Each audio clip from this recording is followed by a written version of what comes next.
Hey guys, it's Landon Blake from Redefined Horizons, and in this video I want to talk a little bit about a project in Canada that was run by Sidewalk Labs, which is a subsidiary of Google, and the project essentially failed. And that wasn't necessarily the fault of Sidewalk Labs solely. There were multiple reasons why the project failed, and I'll tell you right here at the top of the video, I wasn't involved in the project. I don't know any of the folks at Sidewalk Labs. I don't know any of the folks in Toronto, but I did do some research, and I read some articles from multiple sources about what happened there. It interested me as somebody that is involved in land planning and land development, and also as somebody that wants to help people build better cities and better communities. And so I wanted to research that failure and see what lessons are there for me and for my clients and for others in the land development and land use planning professions. And so when I say fail, what do I mean? The project failed. Well, essentially Sidewalk Labs backed out, so they're no longer going to develop the project that they thought they were going to develop. And so Toronto is now looking for another team to help them redevelop this area. It's in the industrial waterfront in Toronto. So let's talk about what happened. I want to describe kind of the original project proposal, the plan for the project. Then I'll tell you, I've got 5 reasons based on my research why it seems like the project was not a success. And then we'll talk about some of the lessons that we learned from that as land planners and land developers. Okay, so the original proposal from Google was to redevelop 12 acres of an industrial waterfront in Toronto. And they were going to do a bunch of different things. They were going to create some green space, they were going to provide waterfront access to the public, and then this development was supposed to deliver over 40,000 well-paid jobs. And so that sounds pretty ambitious for 12 acres, but that's what the proposal was. It sounds like a really great project, and I know there was a lot of people in Toronto that were excited about it. So why did the project fail? Why did Sidewalk Labs and Google end up backing out of this deal? So I think there were 5 reasons, main reasons in the different articles that I read why this project failed. So I want to talk about those. So one reason, and perhaps the most important reason, is Sidewalk Labs just misunderstood the planning process and the key decision makers there in Toronto. And I oftentimes will tell clients that every city and county we work in here in California is different. They all have a slightly different land planning process, and all land planning politics are local, without a doubt. So we are regulated to some extent at the state level here in the United States, but most of the land use regulation and land development regulation authority is at the local level, and every city is different.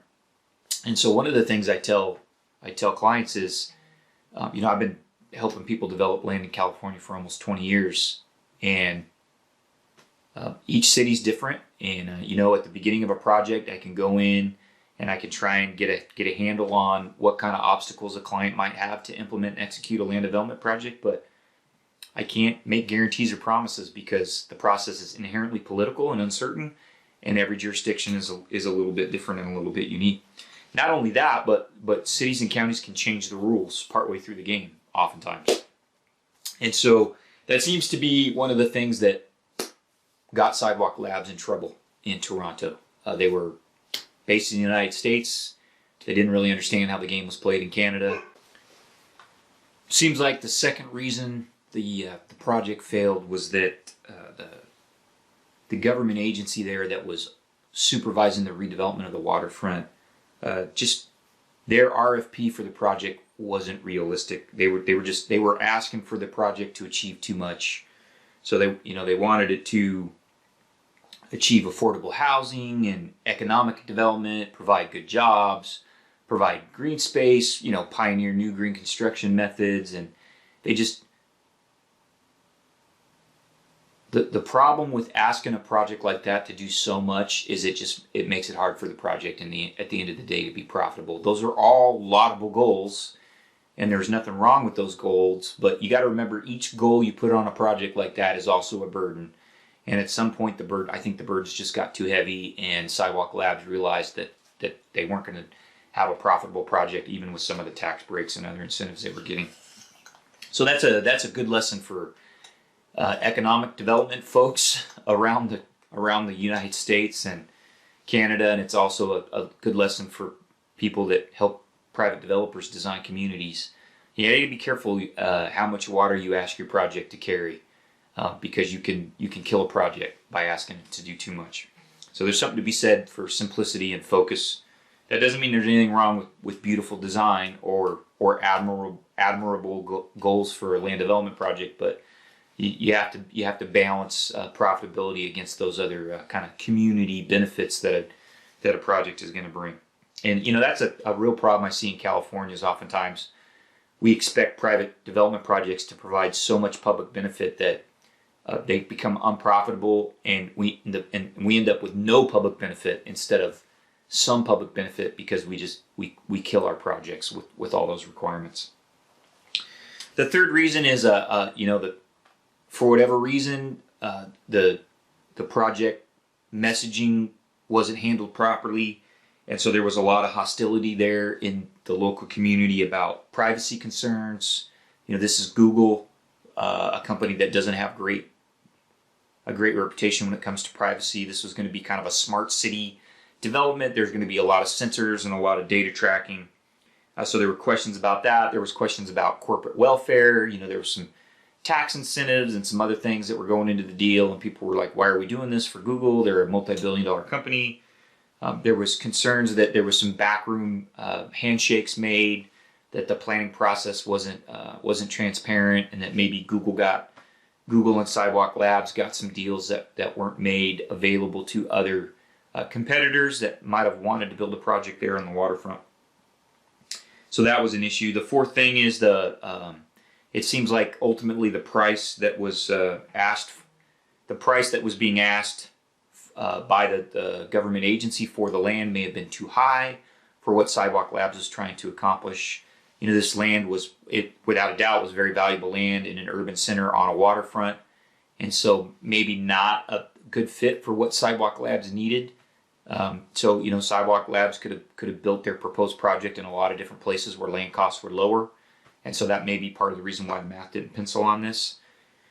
And then finally, it seemed like one of the major issues with it was that funding for the infrastructure that they needed to realize all the project goals was not available. At least it wasn't available up front.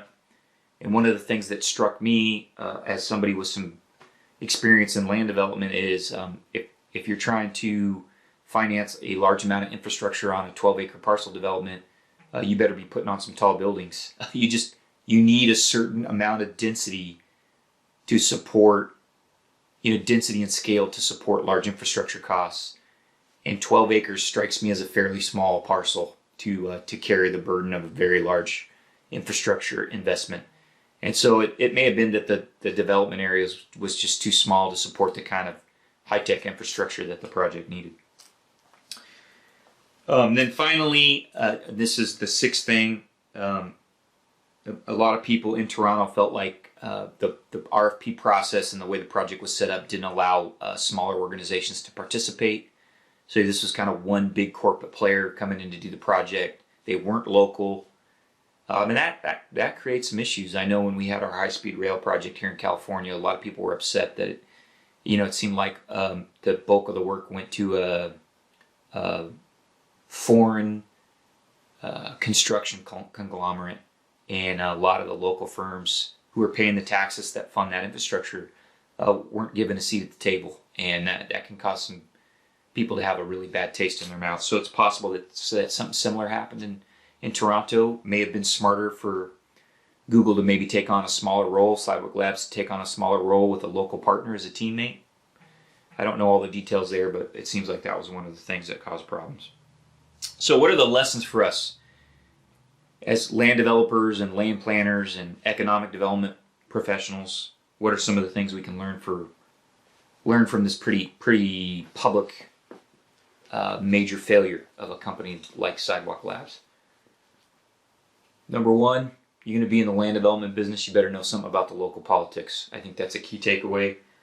You need to identify hot button issues. I don't think you had to be a rocket scientist to understand that a Google subsidiary was going to roll into a project like this with some questions about privacy and transparency and corporate welfare. I think anybody with half a brain could have figured out those were going to be issues. And it's totally possible that the team at Sidewalk Labs knew that, but maybe they didn't get out in front of those issues with their messaging appropriately. So know the politics, identify hot button issues. And I'll just a quick example of that from my own experience. They were going to put some low-income housing in my neighborhood, and my neighbors were ready to riot. They did riot. And I think if the developer in that case, which was a local government agency, tried to kind of sneak that project in under the radar, and people found out about it, and it was just a really bad approach. I think if they would have come to us as a neighborhood and a community early on in the process, addressed people's legitimate concerns about crime and a reduction in property values, and told us how they were going to try and mitigate those things, I think things would have gone a lot smoother. It's possible Sidewalk Labs could have done that here. Got out in front of the data privacy and the corporate welfare issues early on and explained to the community how those things were going to be handled or why they weren't a concern. Third lesson, I think, is the math matters. Project profitability matters. You need to understand if your project's going to pencil financially. If the money doesn't work, you're probably not building a project. And so people can lose sight of that. They get kind of distracted by all these shiny things that a project could potentially accomplish. But at the end of the day, if the project can't make money, there's not going to be very many people that are interested in building it. A related lesson, I think, is to think about how you're going to fund the infrastructure on a project. What are those infrastructure costs per unit, either unit of housing or office space unit? Whatever your marketable unit is at the end of the project, could be a mix. You need to understand how you're going to spread those infrastructure costs out across the actual unit of real estate that you're going to be selling. And does that pencil? Can you phase the infrastructure costs? How much money do you need up front to put in your bare bone, your backbone infrastructure? If other developers in the area are going to benefit from that infrastructure, how do they make their contribution?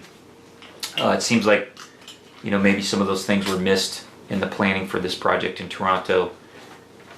Do